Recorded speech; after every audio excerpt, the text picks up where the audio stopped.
이 책은 에너지의학에 대한 다양한 새로운 정보에 초점을 맞추고 마음과 몸의 과정이 신체의 치유 및 수행 잠재력에 영향을 미치는 메커니즘을 탐구합니다. 이 책에서 저자는 전자기장, 관련 에너지 및 양자 과정의 역할, 공간의 특성 및 의식 자체에 중점을 둡니다.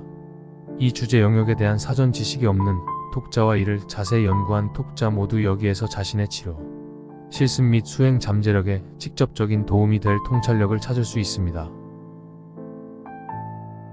안녕하세요. 박창혁 박사의 라이프 스타일입니다.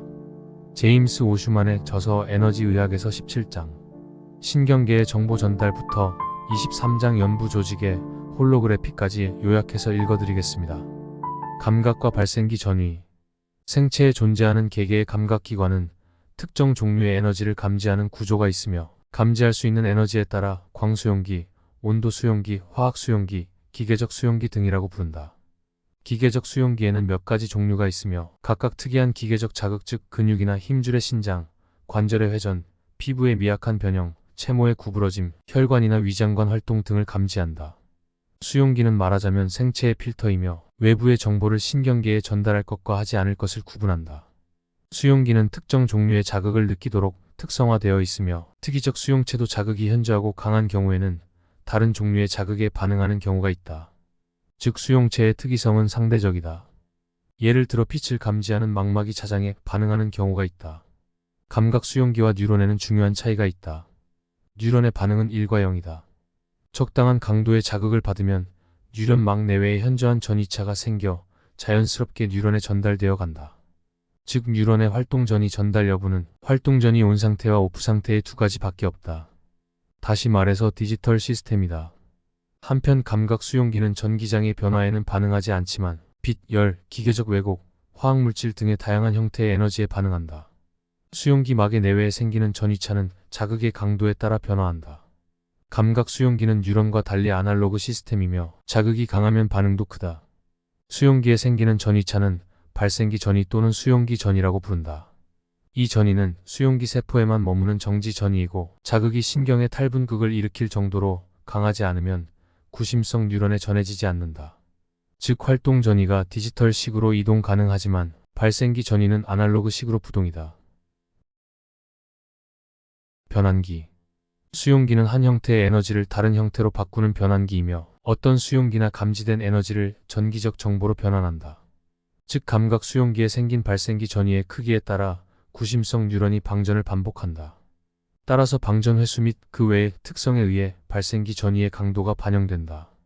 예를 들어 뉴런에서 생기는 스파이크파의 빈도는 자극의 강도에 비례한다고 생각된다. 요컨대 수용기는 자극의 강도와 반응 규모가 비례하는 아날로그 시스템이고 전자공학적으로 말하자면 진폭 변조식 시스템이다. 이에 비해 신경계는 디지털식 시스템이라고 할 수 있다. 에너지를 변환하는 과정은 수용기의 종류에 따라서 다르며 중간 반응을 동반하는 수용기도 있다. 그 예가 시각이며 광수용기의 반응에는 로놉신이라는 색소 물질이 분해되는 중간 반응이 동반된다. 신경계의 정보 전달. 외부에서 자극을 받은 감각기관은 그 반응을 신경 임펄스로 변환시켜 뇌나 생체 각처에 전달한다. 생리학적으로 신경계가 생체의 기본적인 조절 시스템으로 간주되고 있으나 이것은 너무 단순한 해석이다. 왜냐하면 이 책에서 설명하는 결합 조직, 세포 골격 및 핵기질의 연속체, 즉 생체 매트릭스를 통한 정보 전달이 고려되지 않았기 때문이다. 신경은 가늘고 긴 세포이며 전기적 흥분을 일으킨다. 이 흥분에 의한 임펄스의 발생과 전달은 1940년대 후반 K.S. 콜이 볼테지 클램프법이라는 실험법을 고안하여 연구하였다. 캠브리지 대학의 호즈킨과 헉슬리는 신경전달 기전을 규명하여 1963년 노벨상을 받았다. 생체의 모든 세포는 세포막을 사이에 두고 안정된 막전이가 생긴다. 이것은 세포 바깥쪽에 대해 안쪽이 전기적으로 마이너스가 되어 있기 때문이다. 그런데 신경과 같은 일부 세포는 전기적 흥분을 일으키는 특수한 성질이 있다. 이러한 세포에서는 환경의 변화가 일어나면, 즉 자극이 가해지면 세포막이 일시적으로 탈분극을 일으켰다가 나중에 자연 상태로 돌아온다. 이것을 재분극이라고 한다. 막 일부의 투과성이 변화하면 그 주위에도 탈분극이 일어나므로 전기적 흥분의 파장이 인근으로 퍼지며 결국 세포막 전체에 전해진다. 이 흥분 파장이 활동 전이이다. 신경세포가 정보를 활동 전이 형태로 변화시켜 몸의 각 부위에 전하는 특성을 전도성 또는 전파성이라고 한다. 활동 전이는 막투과성의 일정한 주기 변화에 따른 이온의 세포 내외 출입에 따라 생긴다. 예를 들어 양이온이 세포 내로 유입하면 막 내외의 전이차는 급속히 제로에 가까워진 후 오버슛 현상이 일어난다. 즉 일순간에 전이차가 역전되어 세포 안쪽이 바깥쪽에 대해 플러스가 되는 것이다. 그 후 전이차는 다시 안정시 수준으로 돌아온다. 이러한 일련의 과정에 걸리는 시간은 굵은 유수섬유에서 0.5 내지 0.6m초/초이며 따라서 활동 전이가 신경섬유에 전해지는 속도는 초속 330m의 속도이다. 덧붙여서 신경 임펄스의 파장은 약 10cm로 계산된다. 우리가 뜨거운 것에 닿으면 손을 끌어당기는 것은 화상을 막으려고 근육이 수축하기 때문이다. 신경계는 외부의 변화를 감지하고 즉시 그 메시지를 근육에 전해 적절한 반응을 유도한다. 활동 전이의 중요한 특징은 역치가 있는 전과 무즉 올 오는 현상이다. 역치는 활동 전도를 일으키는데 필요한 최저한의 자극 강도이다. 즉 자극의 강도가 역치에 이르면 활동 전이가 생긴다. 그러나 자극이 강하다고 활동 전이가 커지는 것은 아니다. 신경 임펄스는 비감쇄성이며 멀리 전해져도 약해지지 않는다. 같은 신경섬유의 어디에서 반응을 측정해도 그 규모, 형상, 지속시간 및 전도 속도는 같다. 이것은 0과 1의 두 개 수치밖에 없는 디지털 신호와 같고 따라서 전과 무 형태의 반응이다. 한편 통찰력이 뛰어난 생물학자들은 의식과 감각을 가진 생물이 개체 전체로서 통합적 또는 조화적으로 기능하기 위해 필요한 신경계보다 신속하고 임기응변하지 않는 구조를 오랜 세월에 걸쳐 계속 찾아왔다. 실제로 우리가 보는 현상 중에는 감각 정보 전달 판단 반응이라는 종래의 원칙에 맞지 않는 것이 있다. 시냅스 지연. 신경에서 신경으로 또는 신경에서 근육으로 신호가 전해지는 동안에 명확한 지연이 있다. 이것을 시냅스 지연이라고 한다. 아세틸콜린 등의 신경 전달 물질은 신경섬유 말단에서 분비되어 시냅스 간격을 확산하여 인접한 신경이나 근육 세포막에 도달하여 흥분을 촉진한다. 이 확산에서 흥분에 이를 때까지의 과정에 일정한 시간이 걸리므로 지연이 생기는 것이다. 시냅스 지연 현상이 중요한 것은 자극에서 반응까지의 걸리는 시간을 결정하는 현상이기 때문이다. 반사군과 같은 신경회로에서는 각각 시냅스에서 지연이 일어난다. 따라서 신경생리학적으로 하나의 신경회로 전달 속도를 측정하면 그 회로에 속하는 시냅스 수를 계산할 수 있다. 덧붙여 각 시냅스에서의 지연은 약 0.5m초/초로 추정되고 있다. 반사 중에서 가장 빠른 것은 척수반사이며 이것을 단 시냅스 반사라고 한다. 시냅스 지연이 일어나는 것은 다음 몇 개의 과정에 시간이 걸리기 때문이다. A. 신경 전달 물질이 시냅스 전 종말에서 분비되는 과정. B. 신경 전달 물질이 시냅스 간격을 확산하는 과정. C. 신경 또는 근육의 세포막에 있는 수용체 분자가 전달 물질에 반응할 때까지의 과정. D. 이온이 세포막 내에 확산하여 막전이가 탈분극 역치까지 상승할 때까지의 과정. 신경계를 통하지 않는 신호 전달은 상기 과정에 따른 지연이 없으므로 민첩한 정보 전달이 가능하다. 근육의 수축. 신경 임펄스가 운동 종판에 전해지면 주위 조직에 전기장이 생기며 이 전기장을 측정하여 기록한 것이 근전도이다. 근육의 막은 신경계처럼 흥분한다. 아세틸콜린이 근육막에 작용하면 탈분극의 파장이 근육 표면 전체에 퍼지고 근육세포 내로 칼슘이온이 유입되어 수축 활동이 시작된다. 근육의 표면에 전기 파장이 전해지면 주위에 자장이 생기므로 이것을 근자기도로 측정할 수 있다. 근원섬유에는 두 가지 종류가 있으며 액틴으로 구성된 가는 섬유와 미오신으로 구성된 굵은 섬유가 있다. 가는 액틴 섬유에는 다른 종류의 단백질이 부착되어 있으며 중요한 역할을 하는 것이 트로포미오신과 트로포닌이다. 이들은 액틴 섬유를 보강하는 동시에 칼슘에 대한 미오신 반응을 조절한다고 생각되고 있다. 한편 굵은 미오신 섬유에는 제3의 섬유가 포함되어 있는 것을 알게 되었다. 비교적 최근 발견된 이 섬유는 타이틴이라는 탄성 단백으로 구성되어 있으며 미오신 섬유의 조립에서 주역 역할을 하는 것으로 생각되고 있다. 또한 타이틴 섬유는 미오신 섬유와 지선을 만들며 액틴 섬유에 대한 미오신 섬유의 위치를 유지하는 역할도 있는 것 같다. 근육이 수축할 때 액틴 섬유와 미오신 섬유는 서로 미끄러져 지선을 만든다. 지선은 근육 근막의 콜라겐 섬유에 접속하므로 지선에 걸린 장력이 근육 근막을 통해 힘줄이나 뼈에 전해져 몸의 움직임이 일어난다. 다비도프의 솔리톤. 에너지론의 위기를 주제로 한 학회가 1973년에 열렸다. 이 학회 연자 중에 하나에 AS 다비도프가 있었다. 키예프에 있는 우크라이나 과학 아카데미 이론물리학 연구소의 다비도프 연구팀은 ATP의 가수분해에 의해 방출된 에너지가 생체 조직에 전해지는 기전을 연구하고 있었다. 에너지가 솔리톤이라는 특수한 알파 나선 단백질을 통해 전해진다는 이론을 확립하여 그 결과를 1973년부터 보고하기 시작했다. 솔리톤은 특수한 성질을 가진 고리파이다. 다비도프의 연구는 1978년 괴테보르크 교회에서 열린 1주간에 걸친 국제 심포지엄에서의 발표나 물리학 잡지에 게재된 논문을 통해 세계 각국의 물리학자에게 그 정확함과 중요성이 널리 인식되었다. 그리고 비선형 광학, 물성 물리학, 장이론, 중력이론, 플라스마 물리학 등의 다양한 분야의 현상이 솔리톤에 의해 설명 가능하게 되었던 것이다. 솔리톤의 특징은 일반 펄스의 전도에서 왜곡되거나 둔해지는 매체에서도 쉽게 신호가 전달된다는 것이다. 솔리톤은 자기 수렴성이 매우 강하기 때문에 먼 거리에서도 신호가 비뚤어지거나 약해지지 않고 선명하고 안정된 펄스를 전할 수 있다. 또한 반대로 흐르는 솔리톤은 상호 통할 수 있기 때문에 쌍방 통신을 동시 가능하게 한다. 솔리톤의 특성은 생체 설계에 유리하다는 진화론적으로 생각하면 솔리톤이 생명 탄생에 이용되지 않은 것이 없다. 다비도프에 의하면 솔리톤의 중요성은 다음과 같은 점에 있다. 생체의 대부분은 단백질로 구성되어 있어 에너지와 정보는 진동이나 전자라는 형태로 단백질 속에 전해진다. 솔리톤은 진동에너지 수송의 한 수단이고 더욱이 코이런스 파이다. 생체 조직은 에너지가 분산되기 쉬운 비선형인 매체이기 때문에 솔리톤에 의한 전도가 이상적이다. 자연계의 솔리톤.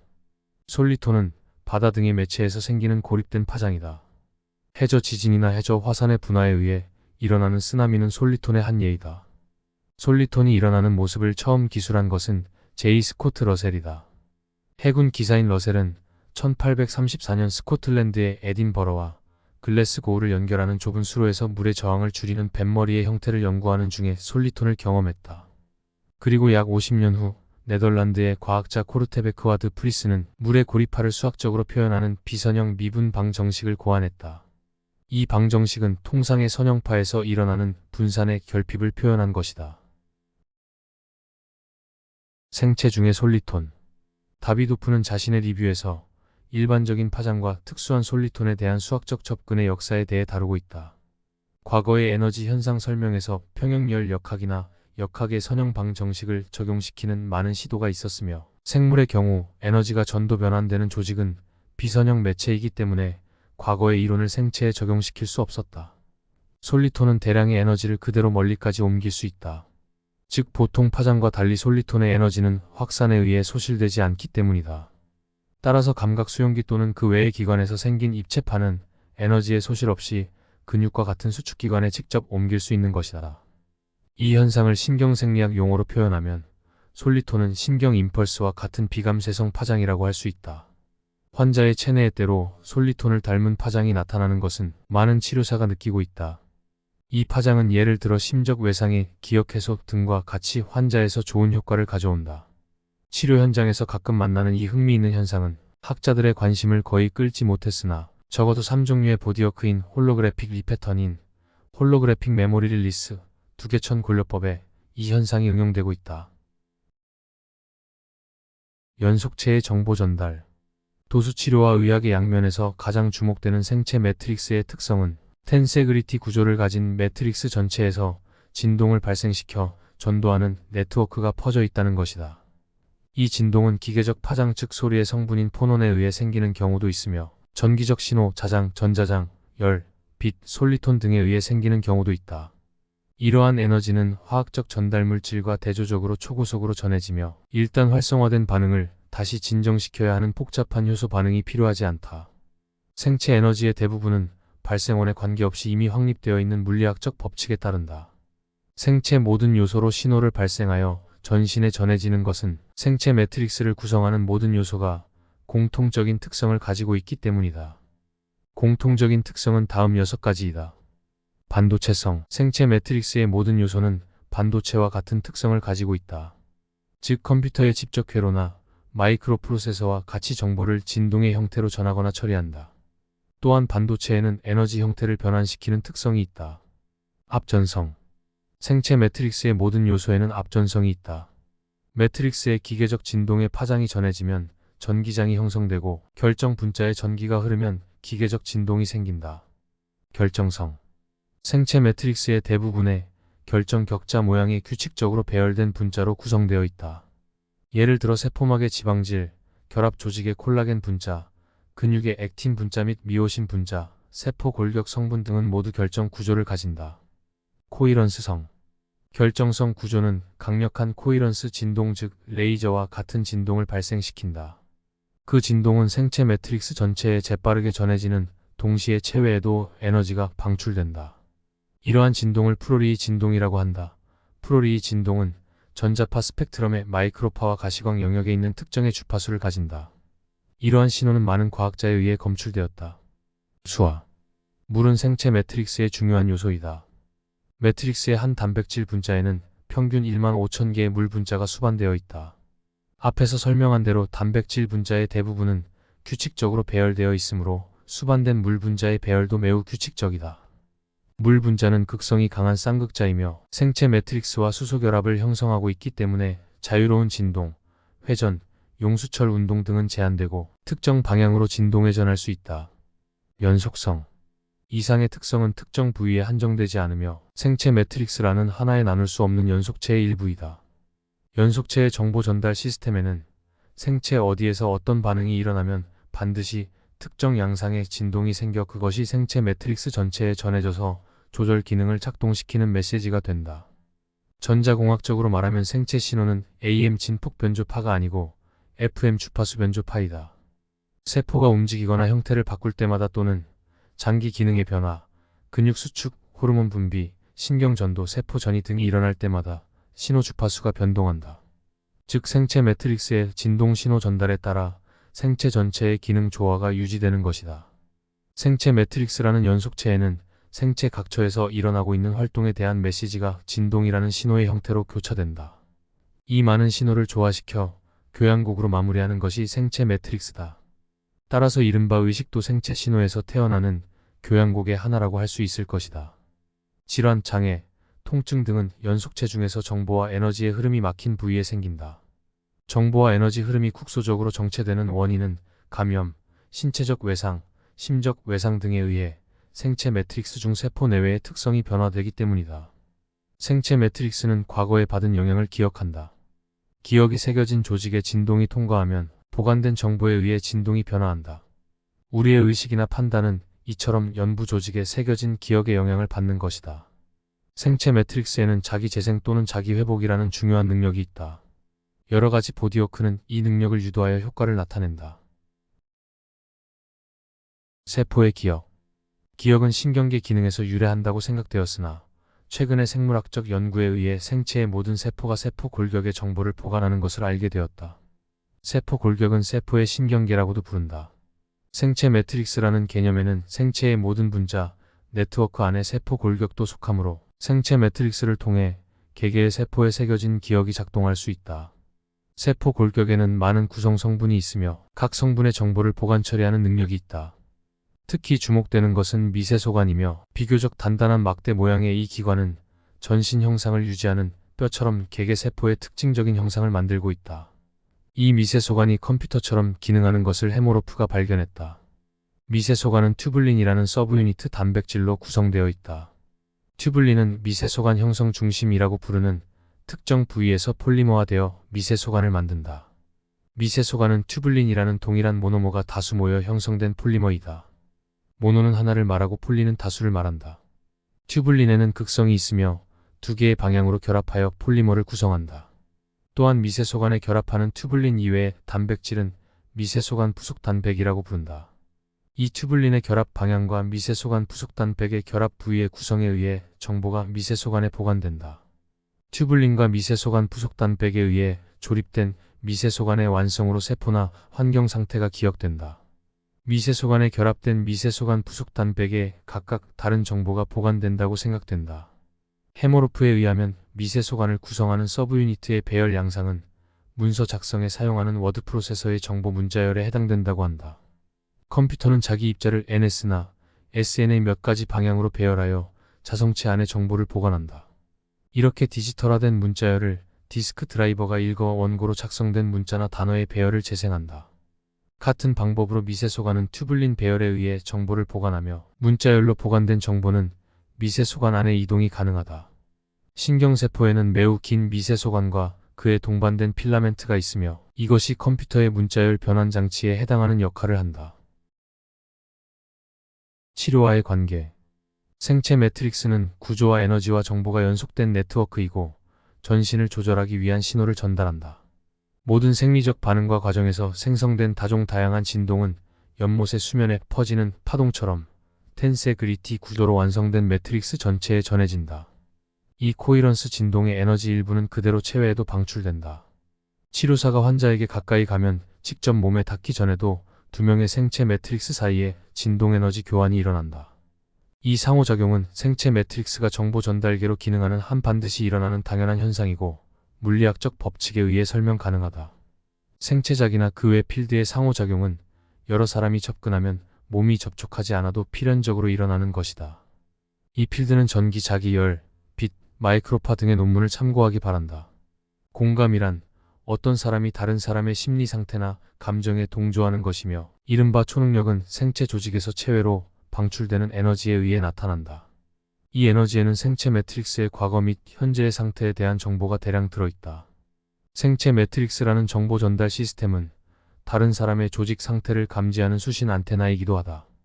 이러한 정보 교환의 발신기와 수신기의 양방향 역할을 하는 것이 생체 매트릭스를 구성하는 분자이다. 치료사가 내는 특정 진동 에너지는 환자의 체내에서 에너지와 정보의 흐름이 정체된 장소에 직접 도달한다. 그 결과 흐름의 정체가 해소되어 시스템 전체의 조화와 균형이 회복되어 다시 에너지와 정보가 원활하게 흐르게 되는 것이다. 학습에는 생체 매트릭스의 다양한 변화가 관여한다.